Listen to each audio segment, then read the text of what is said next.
Interesting. સૌપ્રથમ તો રક્ષાબંધનની આપ સૌને ખૂબ ખૂબ હાર્દિક શુભકામનાઓ.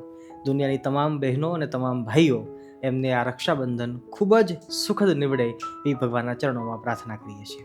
આજે રક્ષાબંધન સ્પેશિયલ આપણે એક એવી વાનગી બનાવવાની છે કે જે સ્વીટ છે અને રક્ષાબંધન નિમિત્તે તમે બનાવી શકો ખૂબ જ સરળતાથી, બહુ ઓછી વસ્તુઓ સાથે ઘરે પણ બનાવી શકાય અને વળી પાછી ઓછી કિંમતમાં તૈયાર થાય એવી સરસ મજાની એક નાની વાનગી આપણે જોઈ લઈએ.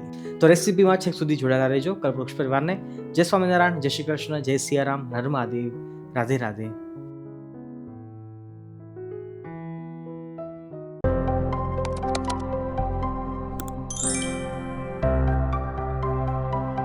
ભક્તો, મેં પહેલાં જ કહ્યું હતું કે આ રેસીપી બનાવવા માટે બહુ ઓછી વસ્તુની જરૂર પડશે અને એ પણ ઘરમાં હોય એવી વસ્તુની જરૂર પડશે. તો આપણે આજે મખાના 2 વાટકા લઈ રહ્યા છીએ. જેટલા મખાના છે એના કરતાં અડધા કાજુ લેવાના છે અને જેટલા કાજુ છે એટલી જ સામે ટોપરાનું બુરાદું લેવાનું છે. ઝીણું એકદમ હોય તો પણ ચાલશે. અને અડધો વાટકો મતલબ ટોપરાના છીણથી અડધી આપણે દળેલી સાકર લઈ શકીએ છીએ. દળેલી ખાંડ પણ લઈ શકો છો, પણ દળેલી હોવી જરૂરી છે. 2, 3, 4, 5 ચમચી જેટલું આપણે દૂધનો ઉપયોગ કરીશું અને અડધો વાટકો જેટલું આપણે દૂધનો પાવડર, મિલ્ક પાવડરનો ઉપયોગ કરીશું. સુગંધ માટે આપણે કેસર નાખી શકીએ છીએ અને એ ઉપરાંત ઇલાયચીનો પાવડર પણ નાખી શકીએ છીએ. આજે આપણે કેસર જે નાખી રહ્યા છીએ એ રુશિયસ કંપનીનું કેસર છે. આપણો આ સત્સંગીનો જે એક છોકરો છે અને એમણે જ આ કેસરની બ્રાન્ડ એ બનાવી છે. ગુજરાતની અંદર જ એ કેસર ઉગાડી રહ્યા છે. સૌપ્રથમ પેનની અંદર મખાના લઈ લઈએ. મખાનામાં જો ભેજ હોય અને અત્યારે વરસાદની ઋતુ છે તો ભેજને કાઢવો જરૂરી છે, કારણ કે આપણે આને એકદમ ક્રશ કરવાના છે, પાવડર બનાવવાનો છે અને એમના માટે એનો ભેજ કાઢવો જરૂરી છે. ગેસની ફ્લેમને મીડિયમ ટુ લો રાખી અને 2-3 મિનિટ સુધી પકાવીશું તો પણ મખાના છે એ સરસ સેમી રોસ્ટ થઈ જશે. લો, 3 મિનિટ પછી મખાના શેકાઈને તૈયાર છે. એકદમ ક્રિસ્પી થઈ ગયા છે અને હવે આ સ્ટેજ ઉપર આપણે એને બહાર કાઢી લઈએ, ઠંડા કરી લઈએ. એ જ ગરમ પેનમાં કાજુ લઈએ છીએ. કાજુને કાં તો એકદમ ઠંડા રાખવાના, મતલબ કે ફ્રીજમાં નહીં, ફ્રોઝરમાં રાખી દઈએ 1-2 કલાક સુધી તો ચાલે. અને કાં પછી એને એકદમ રોસ્ટ કરવા પડે, એનું અંદરનું જે ભેજ છે એ સૂકવવું પડે, કારણ કે આપણે એને ક્રશ કરવા છે તો એનું અંદરનું તેલ છે એ છૂટવું ના પડે. બસ એ મહત્વની વાત છે. અને તેલને ન છૂટવા દેવા માટે એના માટે ભેજ કાં તો જતો રહેવો પડે, કાં ભેજને આપણે બરફ કરી દેવો પડે. એટલે આ એક મહત્વનું સ્ટેપ છે કાજુ માટે, એ થોડુંક યાદ રાખવું જોઈએ. તમે ચાહો તો 1 ટીપું ઘી નાખીને પણ આને શેકી શકો, બાકી નોર્મલ શેકો તો પણ વાંધો નથી. તો 2 મિનિટનો ટાઈમ આપણે કાજુને આપી દઈએ. કાજુ પણ સેમી રોસ્ટ થઈ ગયા છે. હવે આપણે આને પણ ઠંડા કરી લઈએ, પછી આપણે એને ક્રશ કરીશું. મખાનાને એકદમ ઝીણા બારીક પીસી લઈએ. પાવડરને ચાળી લેવો જરૂરી છે. કાજુને ધીમે ધીમે ક્રશ કરવાના છે. કાજુને ઓલવેઝ પલ્સ મોડ ઉપર પીસવાના હોય છે. એક સાથે એક ધારું અડધો મિનિટ 1 મિનિટ પીસી લઈએ ને તો કાજુની અંદર જે ઓઇલ હોય છે એ રિલીઝ થાય છે અને એના કારણે કાજુ છે ચીકણા થઈ જાય. આપણે હાલ એને ચીકણા કરવાની જરૂર નથી, પાવડર ફોર્મમાં આપણે લાવવાનું છે.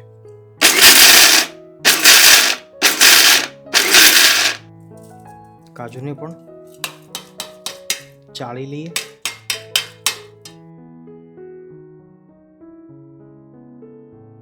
હવે ટાઈમ છે ટોપરાનું છીણ, એને પણ ફરીવાર એકવાર ગ્રાઇન્ડ કરી લઈએ. હાલાકી એ છે તો છીણ જ તે, છતાં પણ એકવાર. ટોપરાનું છીણ પણ તૈયાર છે, એકદમ ઝીણું. હવે સમય છે 4-5 ચમચી દૂધ લઈ અને પછી અંદર આપણે આ ઓરિજિનલ કેસર જે છે એની પાંખડીઓ નાખીએ છીએ. જો આ ઓરિજિનલ કેસર છે ને એની ખાસિયત એ છે કે તાત્કાલિક કલર નહીં પકડે, એને કલર પકડતા વાર લાગશે અને સુગંધ છે બહુ જ એકદમ સ્ટ્રોંગ આવશે, સારી આવશે. આ એકદમ હેલ્ધી હોય છે. આમાં કોઈ પ્રકારનું ભેળસેળ આ લોકો કરતા નથી હોતા. એ તો મને ભરોસો છે અને વિશ્વાસ પણ છે. અમે થોડાક સમયમાં જ તેમની ફેક્ટરી જોવા જવાના છીએ.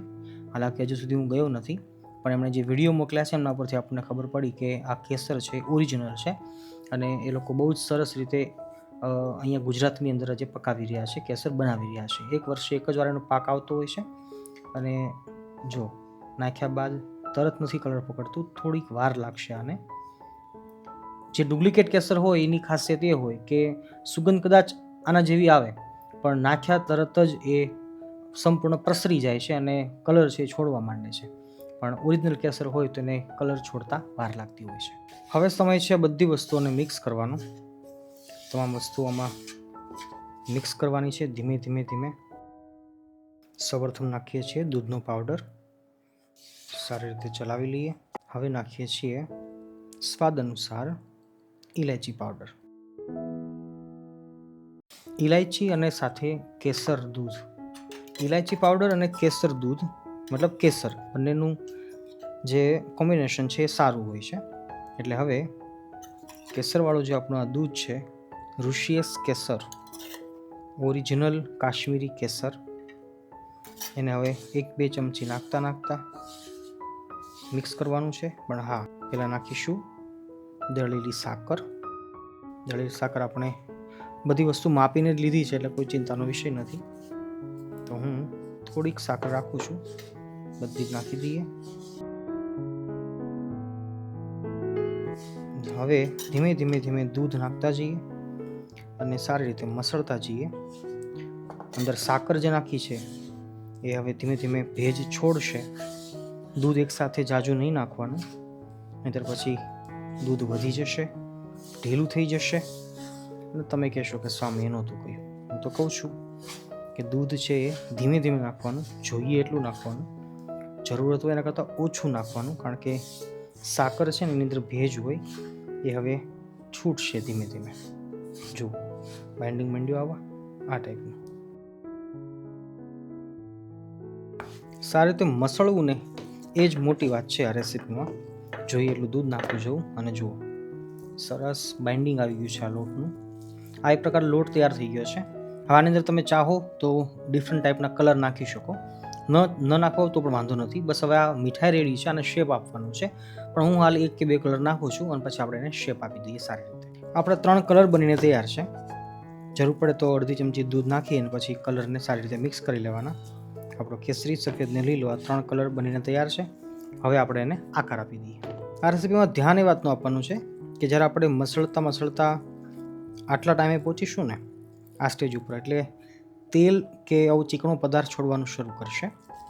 તો આપણે એને તેલ બી કહી શકીએ, શુગર ખાંડ બી કહી શકીએ, અને કાજુ છે, ટોપરું છે, એનો અંદરનો જે મેઇન મુદ્દો માલ છે એ બધો આ જ છે.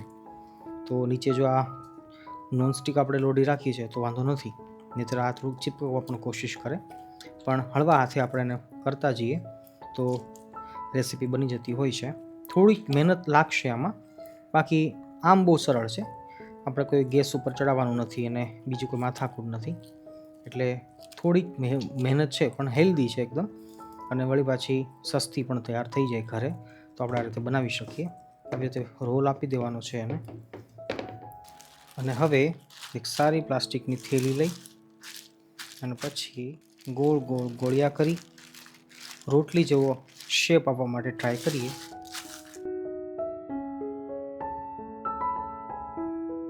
જુઓ, કોર થોડીક એની ભાંગેલી લાગશે પણ ચિંતાનો કોઈ વિષય નથી.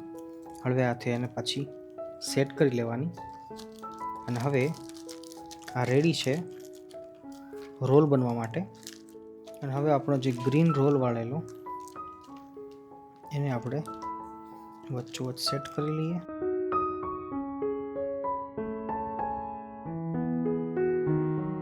લો, આ રોલ બનીને તૈયાર છે. હવે ત્રીજો રોલ આપણે બનાવી લઈએ.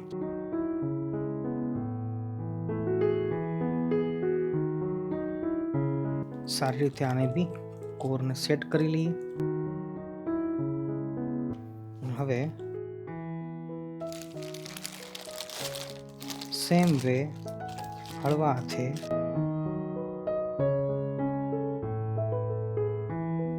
હવે બંને બાજુથી સારી રીતે સેટ કરી લઈએ.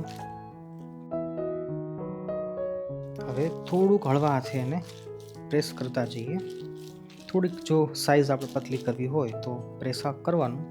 નહીંતર હવે આ તૈયાર છે ફ્રીજમાં મૂકવા માટે. અડધો કલાક પોણો કલાક પછી આપણે એને કટ કરીશું. હાલાકી અત્યારે બી કટ કરીએ તો ચાલે, જો નાઈફ ચપ્પુ આપણી પાસે સારું હોય તો વાંધો નહીં આવે. નહીંતર પછી થોડુંક ભરભર ભૂકો થશે અને કોર છે બરાબર નહીં બંધાય, એના કરતાં થોડીક વાર 15-20 મિનિટ અડધો કલાક જો ફ્રીજમાં રાખી દઈએ તો પછી એ સરસ કટ થવા માટે તૈયાર થઈ જશે. તો હું આને 15 મિનિટ માટે ફ્રીજમાં મૂકી દઉં છું અને પછી આપણે એને કટ કરી લઈએ અને ઠાકોરજીને ધરાવી દઈએ. જુઓ 15 મિનિટ પછી આપણે જોઈએ છીએ તો રોલ સરસ સરખો થઈ ગયો છે.